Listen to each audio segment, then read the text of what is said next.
জীবাণুগুলো থাকে এখান থেকে কিন্তু ইনফেকশন হয়। অতএব এই যে ফ্লোর চকচকা রয়েছে, ধুয়ে দেওয়া হয়েছে, এই ঠিক এরকম এই পাশে যাওয়া যে ফ্লোরটা রয়েছে, দেখেন এখানে কিন্তু পর্যাপ্ত ময়লা রয়েছে, গোবর রয়েছে।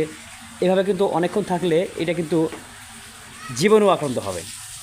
অতএব এই যারা গরু লালন পালন করেন তারা কিন্তু অবশ্যই জানেন, এবং যারা নতুন পালন করবে তারা কিন্তু জানেন না।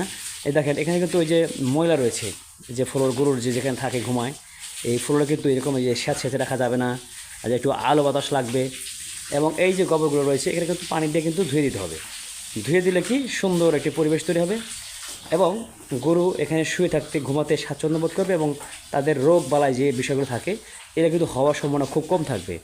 এবং গোবর কিন্তু এখান থেকে সময় মতো কিন্তু সরাই ফেলতে হবে, এবং যতটা পারা যায় চকচকে সুন্দর পরিবেশ রাখতে হবে। যেমন আমরা যখন মানুষ যখন ঘুমাই তখন কিন্তু আমাদের কিন্তু একটা অস্বস্তি লাগে যদি পরিষ্কার না থাকে।